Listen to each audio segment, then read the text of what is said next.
tout un chacun. Quelle grâce que d'être vivant, que d'être présent pour participer à ces moments précieux, moments solennels. Nos moments les plus précieux seront toujours en sa présence. C'est vrai, la vie a ses combats, la vie est un combat, mais l'Éternel est un grand et grand roi. Alléluia.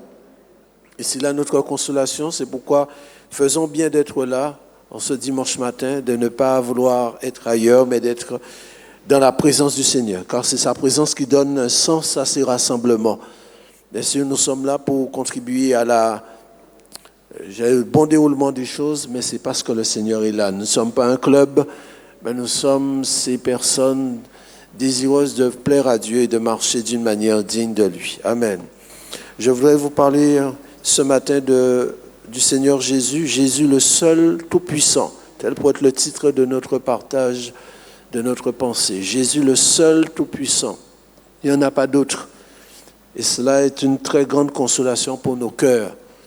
Il y a bien des problèmes ici-bas, bien des difficultés, bien des douleurs, bien des souffrances, mais savoir qu'il n'y a qu'un seul tout-puissant, et c'est Jésus, alors nous sommes rassurés. Amen.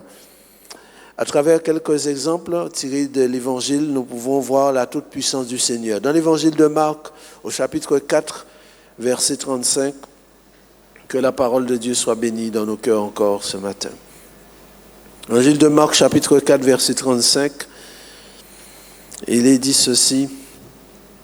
Ce même jour, sur le soir, Jésus leur dit, passons sur l'autre bord. Après avoir envoyé la foule, ils l'emmenèrent dans la barque où il se trouvait.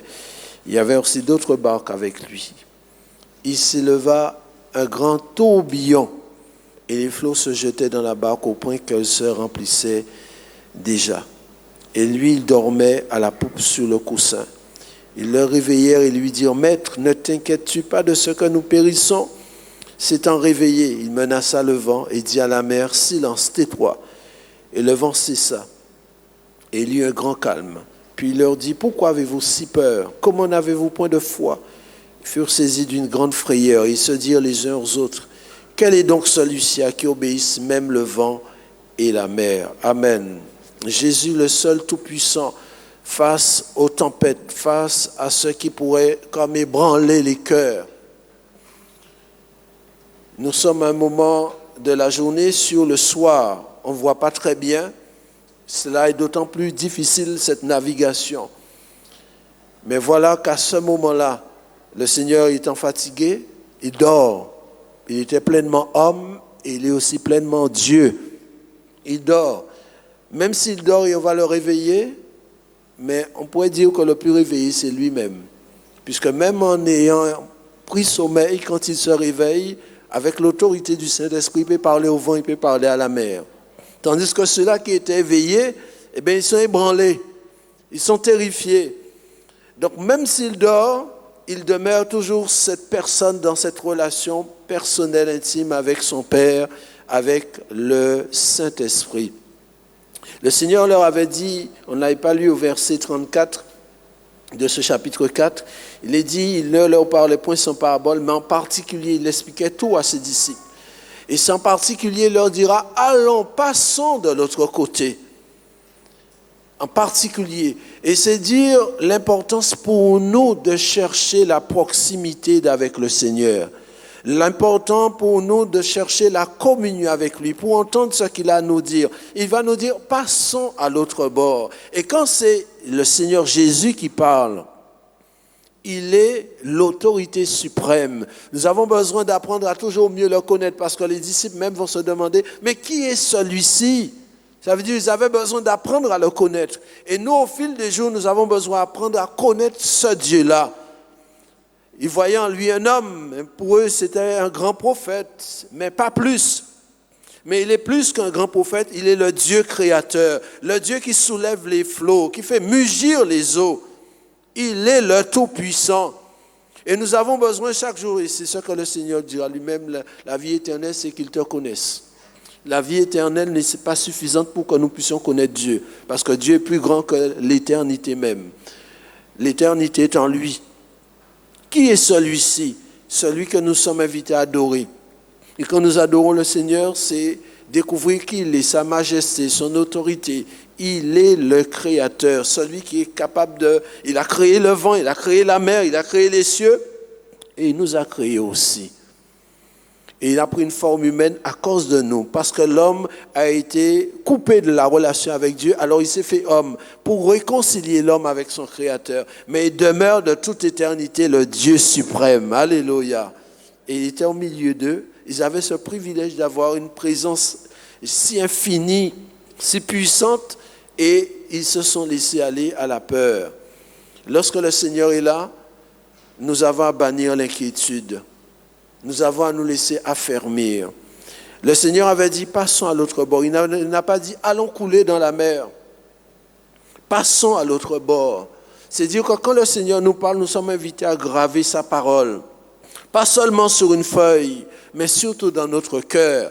Parce que ces paroles sont précieuses. Il a les paroles de la vie éternelle. Les cieux vont passer, les siècles vont passer, mais sa parole ne va jamais passer. C'est pourquoi nous sommes invités à écrire ces paroles pour rappeler au Seigneur sa parole dans nos prières, mais pour que nous-mêmes, sa parole puisse nous rassurer.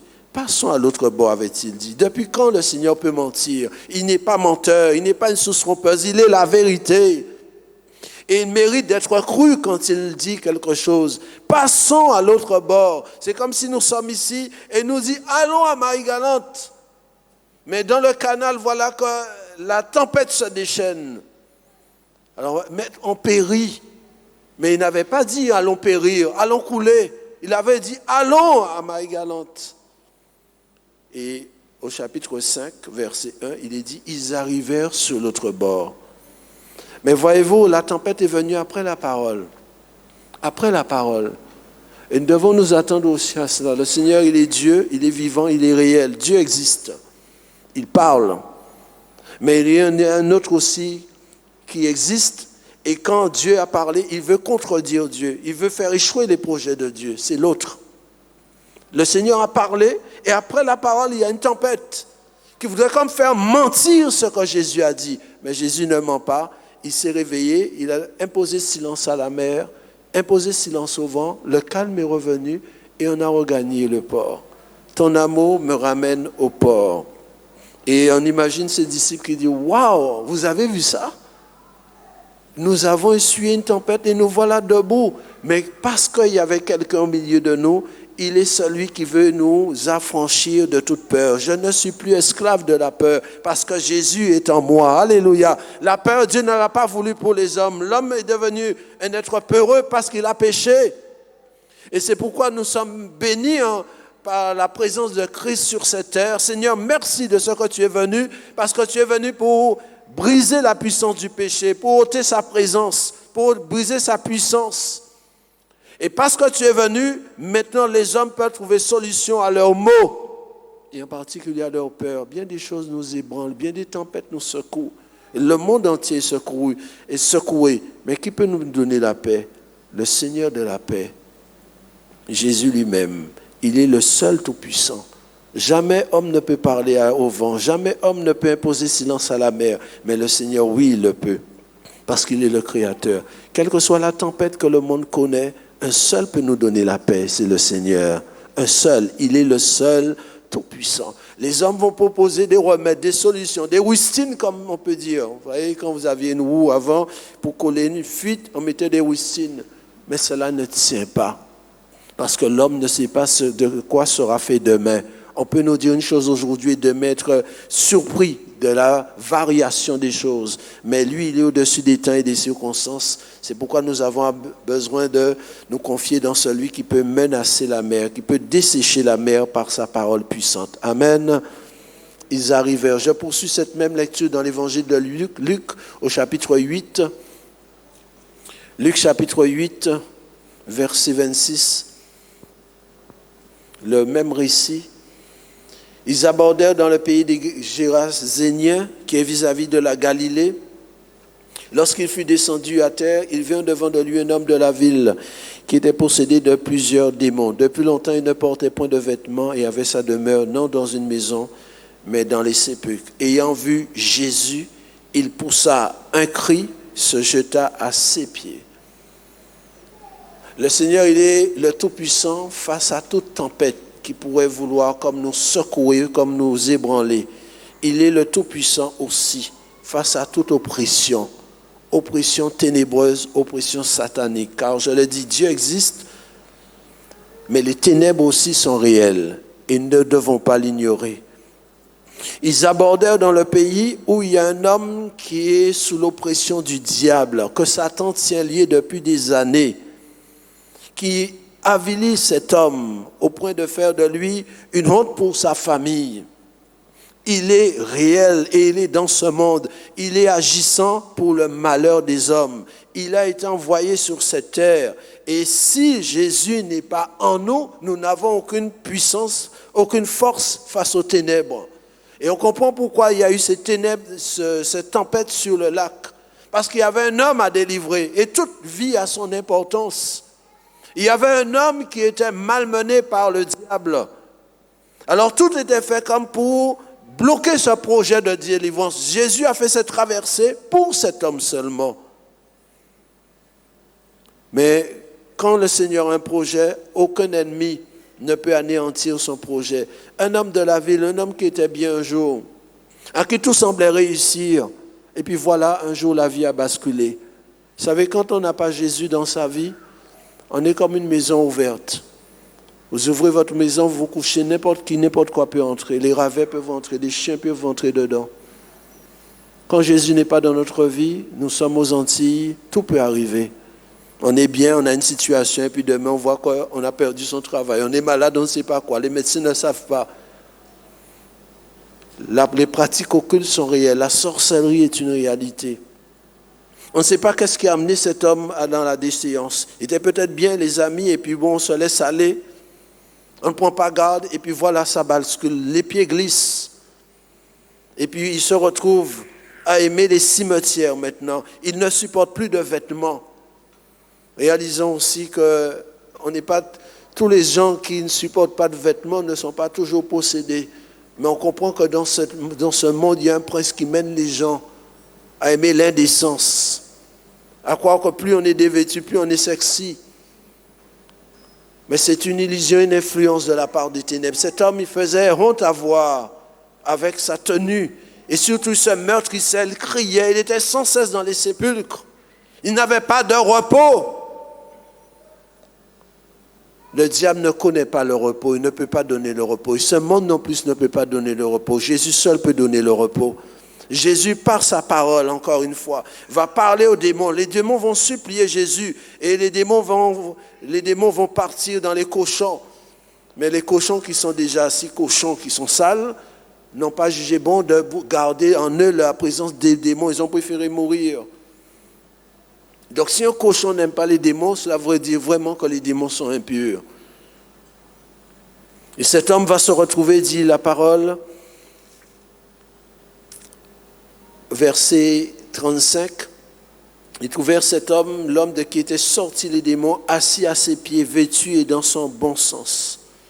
Il était assis aux pieds de Jésus. C'est à ses pieds que l'on trouve le repos. C'est à ses pieds que l'on peut trouver la tranquillité et la force. À ses pieds. Tout doit être à ses pieds. Notre vie aussi en particulier. Et quand nous avons notre vie à ses pieds, à ce moment-là, notre vie trouve son plein sens. À ses pieds, vêtu. Jésus est le Saint. Et lorsque l'on fréquente Jésus, on n'aime pas l'impureté. Lorsqu'on fréquente Jésus, on n'aime pas se découvrir. Lorsqu'on fréquente Jésus, on aime ce qui est vrai, ce qui est pur, ce qui est droit. Il était assis, vêtu et dans son bon sens. Jésus, c'est le bon sens en action. Le bon sens en action, ce n'est pas une banque, c'est Jésus le Sauveur. Alléluia. Et ce jeune homme va demander au Seigneur de rester avec lui. Il lui demanda, dit le verset 38, la permission de rester avec lui. Alors que le Seigneur, il est venu pour que les hommes viennent à lui. Et pour une fois, le Seigneur lui dit, non. Pas parce qu'il a été avec les démons, mais parce que Dieu avait un autre projet pour lui. Pour une fois, le Seigneur invite quelqu'un à rester loin de lui pour le moment. Il a dit non, va, retourne vers les tiens, retourne vers ta famille. L'évangile nous réconcilie avec notre famille. L'évangile ne nous divise pas avec nos familles. Retourne vers les autres. Il raconte tout ce que Dieu a fait. Et plus tard, le Seigneur va revenir dans ce lieu. Cet homme va rendre témoignage. Et toute la ville sera éblouie par l'action du Seigneur Jésus. Il a autorité sur les vents, il a autorité sur toute forme occulte, toute puissance occulte. On peut trouver des noms aux maladies d'aujourd'hui, mais il y a une même réalité. Satan est à l'œuvre. Satan essaie de corrompre les hommes. Satan essaie de tout faire pour amener l'homme à tourner le dos à Dieu et même à se dresser contre Dieu, parce que c'est le but ultime de l'ennemi. Se trouver une armée avec la bête et le faux prophète pour vouloir combattre Dieu. Mais Dieu, lui, veut trouver des cœurs qui s'inclinent en sa présence, qui se soumettent à son autorité pour lutter contre la puissance des ténèbres et marcher sur toute la puissance de l'ennemi. Amen. Parce qu'il est le grand vainqueur, il est le Seigneur. Quand nous voyons ce que Jésus a fait dans cette vie, nous réalisons combien il est beau d'aimer la sainteté. Si le monde aime sa cochonnerie, nous sommes invités. Pour nous qui voulons marcher avec Jésus, hériter la vie éternelle, marcher dans la sainteté, haïr l'injustice, haïr le compromis.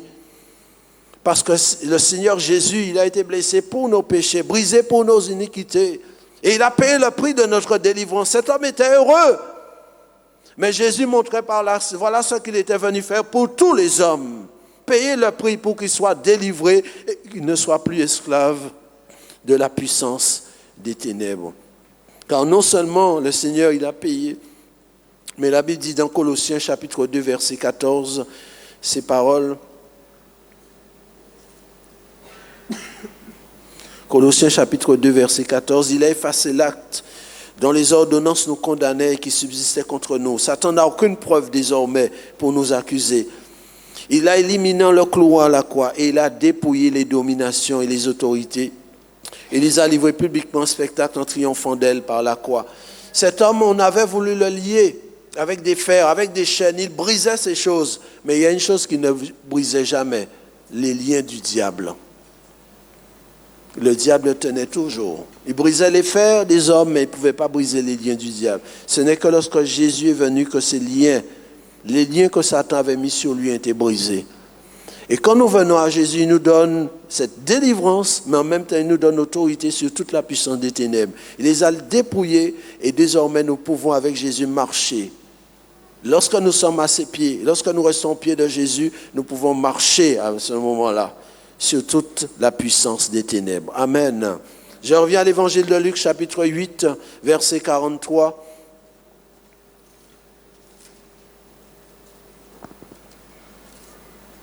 Il est dit ceci. Or, il y avait une femme atteinte d'une perte de sang depuis 12 ans et qui avait dépensé tout son bien pour les médecins, sans qu'aucun ait pu la guérir. Là encore, on voit l'impuissance des hommes, tant face aux ténèbres que face à la maladie. Ô maladie, pluriel. Et s'approcha par derrière et toucha le bord du vêtement de Jésus. Au même instant, la perte de sang s'arrêta. Aussitôt, la perte de sang s'arrêta. Et cette femme fut guérie dans son corps. Jésus dira, le Seigneur dira, verset 46, Jésus dit, « Quelqu'un m'a touché car j'ai connu qu'une force était sortie de moi. » Le Seigneur Jésus a été oint d'Esprit Saint de force, non seulement pour briser la puissance de l'oppression, mais aussi pour briser la puissance de la maladie. Elle avait dépensé tout son bien pour être en santé. Qu'est-ce qu'on n'est pas prêt à faire? Partir en métropole, partir à New York, aller en Israël, parce qu'on veut bien se porter. Mais voyez-vous, même l'argent a ses limites. L'argent n'est pas tout puissant. Un seul est le tout puissant, c'est le médecin par excellence, c'est Jésus. La science a ses limites. On peut penser qu'on a trouvé ceci, on a trouvé cela. Mais la maladie, c'est jouer des tours à bien des sciences. Un seul est suffisant face à toute maladie, à toute infirmité, c'est Jésus. La Bible dit, c'est par ses meurtrissures. Ésaïe 53, verset 5. C'est par ces meurtrissures que nous sommes guéris. Pour que nous soyons guéris de nos infirmités, il a fallu qu'il paye le prix. Parce que la maladie, c'est une malédiction héritée à cause de la désobéissance de l'homme. Et lui, il est venu pour que les hommes puissent être libérés, pour que les hommes ne soient plus esclaves de la peur, plus esclaves du diable, plus esclaves de la maladie. mais que les hommes puissent être guéris. Vous avez été, l'apôtre Pierre, 1 Pierre 2, 24, quand il parle des meurtrissures de Jésus, il dit, vous avez été guéris. Avant même qu'on soit malade, il y avait déjà la guérison. Le remède à nos maladies, c'est en Jésus. Il est le médecin. Jamais le Seigneur n'a eu une difficulté face à quelqu'un qui soit trouvé malade. Il n'a dit, ton cas est trop fort pour moi. Non. Cette femme est allée chez plusieurs médecins et sa santé s'empirait. Malgré l'argent, personne ne trouvait une solution pour elle. Et sans argent, elle a touché Jésus. Et le Seigneur a opéré une délivrance par la force qui est sortie de lui. Aujourd'hui encore, le Seigneur peut guérir jusqu'aux maux extrêmes. Il y a des cancers, il y a des maladies incurables, il y a des maladies rares, des maladies orphelines, des maladies sans nom. La liste peut être allongée, mais la liste n'est pas infinie. Et surtout, au bout de cette liste, il y a encore Dieu. Il est l'alpha et l'oméga. C'est pourquoi dans nos maux, nous pouvons trouver en lui le médecin, le secours dont nous avons besoin. Il est le seul tout-puissant. Quand bien même le monde se revoit à l'inquiétude, parce que voyez-vous, quand il y a maladie, quand il y a épidémie, il y a de l'angoisse. Et plus la peur est là, plus ça génère aussi de la maladie à l'intérieur. Puisque la maladie et la peur n'est pas une chose bonne pour le corps. Ce n'est pas dans la peur qu'on doit vivre, c'est dans la paix. Tout comme on a besoin d'eau pour vivre, on a besoin de paix pour notre âme. Et c'est cela qui nous donne la guérison. Mais quand l'angoisse est là, quand on entend des nouvelles, quand on entend des listes, on attend de mort, on attend de malades, on attend de réanimation, on est bombardé avec cela. Cela de quoi mettre le monde dans un état de panique. Et on ne dit pas tout. Par conséquent, on a besoin d'être à l'écoute de celui qui peut, comme il dira à cette femme, ma fille, ta foi t'a sauvée, va en paix. Va en paix, n'aie pas peur, ce mal que tu redoutais ne te dominera plus, tu es libéré. Et de ce fait, s'il a guéri une maladie, ce n'est pas parce que c'est cette femme seulement. La Bible relate plusieurs récits de guérison, perte de sang, aveugle, lépreux, etc. Pour dire rien ne résiste à la toute-puissance du Seigneur. Et il est le même hier, aujourd'hui, éternellement. Bien plus, il est présent au milieu de nous. Verset 49 de ce chapitre 8 de l'évangile de Luc. Comme il parlait encore, comme le Seigneur Jésus parlait encore, survint de chez le chef de la synagogue quelqu'un disant, ta fille est morte, n'importune pas le maître. On n'importune jamais Jésus. Au contraire, on a besoin d'être des opportuns bénis. Ta fille est morte. L'évangile de Marc dit, des gens vinrent lui dire. C'est pour dire que ce n'est pas une seule personne qui lui a dit cela. Mais plusieurs personnes viennent. Ah, il m'a même, en vrai, poussé un dernier soupir. Ça finit bail. Et le papa qui entend cela. Et pendant ce temps, le Seigneur parlait à la femme. Ma fille va en paix. Mais on est en train de dire au papa, elle est morte. Le Seigneur Jésus ne s'est pas arrêté. Qu'est-ce qu'ils sont en train de dire? Non, il est le maître. Il est au-dessus du temps. Il est au-dessus des circonstances. Il peut les changer comme bon lui semble. Daniel chapitre 2, verset 21. Il est le maître. Il n'est pas pressé comme nous par quelques, circonstances qui mettent comme une pression sur lui. Non, comme il parlait encore, sa parole est suprême. On l'a vu avant cela lorsqu'il a dit, passons à l'autre bord. Et il est en train de parler à cette dame, ma fille, parole d'affection. Et il est en train de dire les choses qu'il doit dire au moment où il doit les dire. Il n'est pas en retard. C'est vrai, l'enfant va mourir, mais il n'est pas en retard.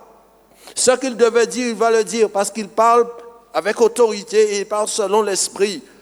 Et il se devait de dire ces paroles à cette femme, va en paix.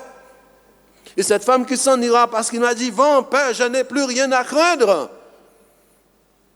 Mais en même temps, on dit, pendant qu'il parle, des gens parlent.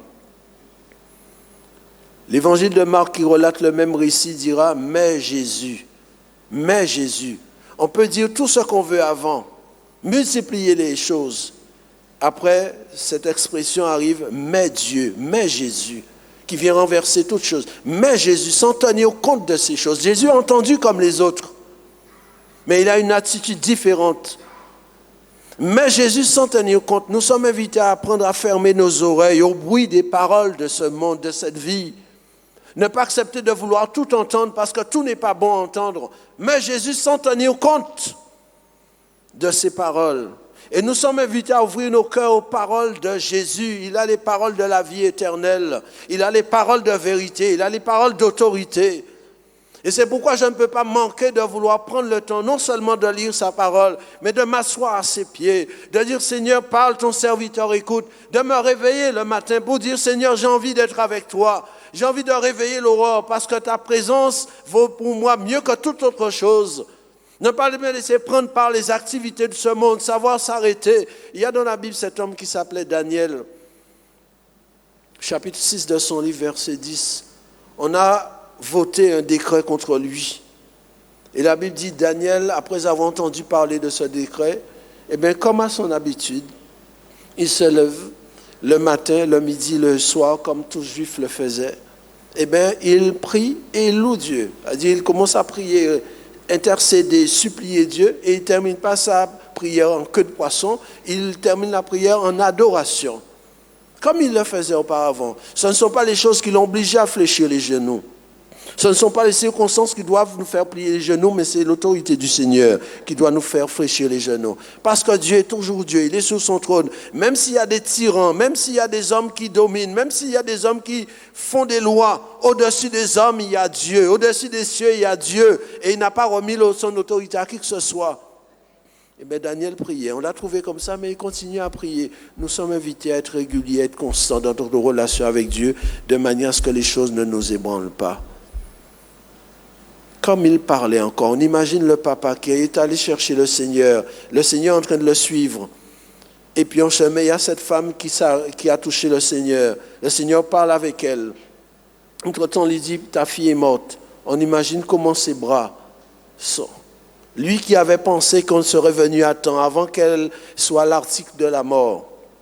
Et voilà, c'est trop tard, on n'a pas eu le temps d'arriver à la maison.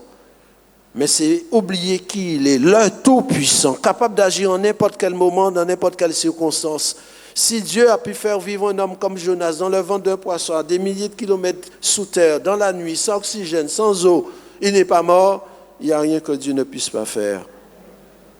Et si Dieu a envoyé son Fils pour nous, pour que nous puissions être sauvés du péché, il n'y a rien qu'il ne puisse pas faire pour nous. L'évangile de Luc, chapitre 8, verset 54, mais il l'a saisi par la main et dit d'une voix forte, enfant, lève-toi. Il dit, il va parler. Par sa parole, Dieu a créé les cieux et la terre. Jésus a créé les cieux et la terre. Par sa parole, il a parlé au vent. Par sa parole, il a parlé aux démons. Par sa parole, il brise la puissance de la maladie. Et par sa parole, il confronte la mort. Cette jeune fille est morte. Mais il y a la réalité et il y a la vérité de Dieu. Le Seigneur Jésus voit cette jeune fille vivante parce qu'il sait qu'il est au-dessus de toute puissance.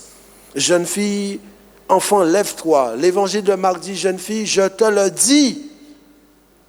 C'est pour montrer qu'avec sa parole peut s'adresser à n'importe qui, en n'importe quelle circonstance. Cette jeune fille est morte. Si nous avons quelqu'un de mort au milieu de nous, on peut lui dire, tu savais comme je t'aime, je ne t'oublie pas.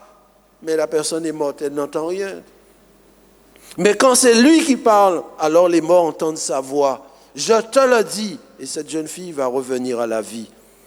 Verset 55, son esprit revint en elle. Et à l'instant, elle se leva. L'esprit est revenu. Ça veut dire que l'esprit était sorti. Et c'est ça la mort, la séparation de l'esprit, l'âme d'avec le corps.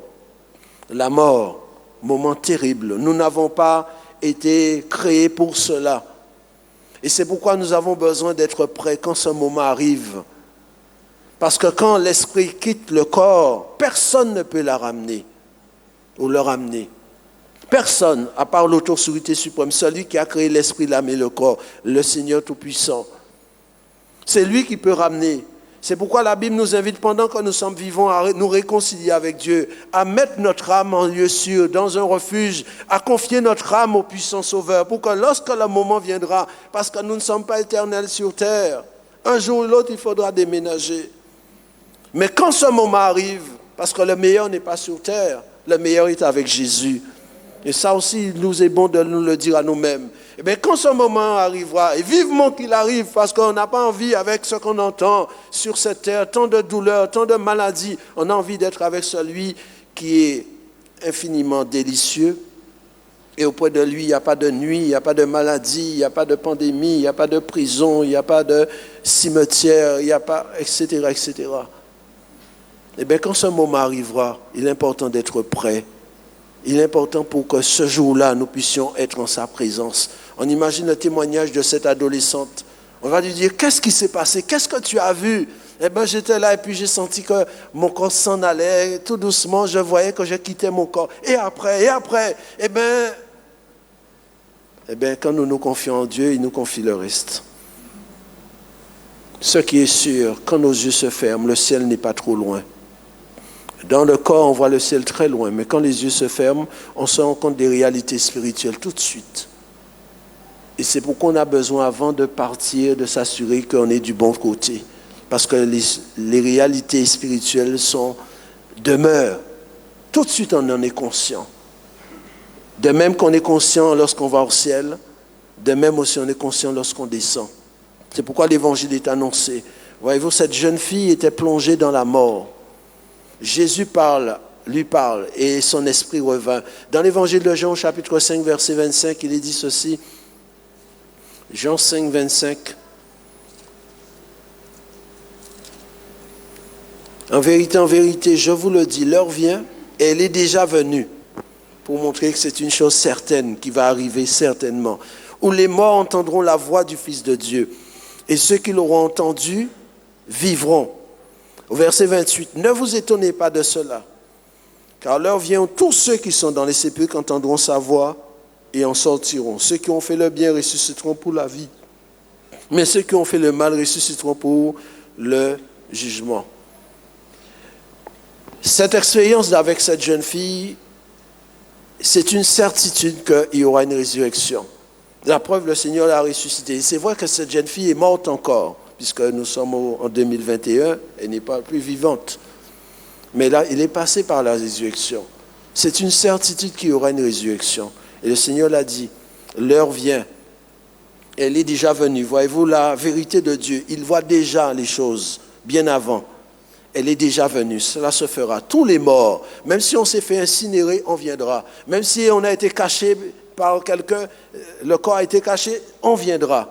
Même si c'est au fond de la mer, on viendra, on paraîtra. Tous les morts entendront sa voix. Et quand le Fils de Dieu parle, les morts répondent. Et on paraîtra devant lui pour soit la récompense, soit la condamnation. Il dit ceux qui ont fait le bien, pas dit du bien, il dit le bien. Ça veut dire le bien, c'est d'accepter de mettre sa confiance en Jésus. Parce qu'on n'est pas sauvé par nos œuvres. On est sauvé par grâce, par le moyen de la foi. C'est un don de Dieu. Le bien. C'est-à-dire, on a entendu l'évangile, on a accepté de ne pas se laisser saisir par son péché, par son impureté, par sa débauche, par ses vices, ses passions. Mais on a accepté de dire, je me détourne, je reconnais que je suis pécheur, je me détourne de mon péché pour me tourner vers le Christ avant qu'il ne soit trop tard. Et avant qu'il ne soit trop tard, c'est aujourd'hui. Je réclame son précieux sang pour me purifier de toute souillure, pour que si je venais à mourir, j'ai cette certitude d'aller au ciel. Et même si la mort vient, la mort ne m'empêchera pas d'aller à lui, parce qu'il a dit, celui qui croit en moi vivra même s'il vient à mourir. Le bien. Alors, il y en a qui ont cru en lui et qui sont morts. Et ils attendent. Ils sont des patients. Non pas des patients dans la douleur, mais des patients dans la joie. C'est pourquoi nous avons à être patients ici-bas. Parce que lorsqu'on peut se presser, on peut foncer à 10 000 à l'heure, on peut vouloir toujours doubler, dépasser, même lorsque c'est interdit. Mais un jour ou l'autre viendra, il faudra attendre. La mort met dans un état de patience. On n'ira nulle part. On peut avoir beau être impatient, actif, impétueux. Lorsqu'on meurt, on est là. On ne bouge pas. Mettez un mort là, vous laissez 10 ans dans un cimetière, il ne va pas bouger. Mais que c'est terrible cette attente quand on n'a pas pris Dieu pour sa part. Qu'elle est terrible parce qu'on est conscient des réalités éternelles. Mais quand l'attente est heureuse avec Jésus, alors ça c'est la félicité qui commence déjà. Amen. Cette jeune fille était plongée dans la mort. Elle était endormie, dira le Seigneur. Et bien des choses veulent aussi comme nous endormir. L'ennemi de nos âmes cherche à nous distraire pour que nous ne puissions pas nous préoccuper des choses précieuses, des choses éternelles. Le Seigneur, lui, désire nous secouer, nous réveiller. Réveille-toi, toi qui dors, et Christ éclairera. La Bible dit, c'est l'heure de vous réveiller enfin du sommeil. Jeune fille, lève-toi. Pour lui, elle est en train de dormir. Lève-toi. Et comme le Seigneur pourrait nous dire, Église, réveille-toi, lève-toi. Ne nous laissons pas endormir parce qu'il y a des choses qui ne sont pas comme à la normale. Réveillons-nous. Parce que Dieu, lui, est en train d'accomplir son plan. Si les choses surprennent les hommes, mais Dieu, lui, c'est son plan qu'il accomplit. Parce que nous, on est surpris, on s'est réveillé un jour, on a entendu parler de... Mais Dieu savait qu'est-ce qu'il allait mettre en place, permettre pour que les hommes puissent être secoués, pour que les hommes puissent tourner les yeux vers lui. Tandis que l'autre, il veut nous plonger dans les habitudes, les traditions. Ah, avant, on faisait cela.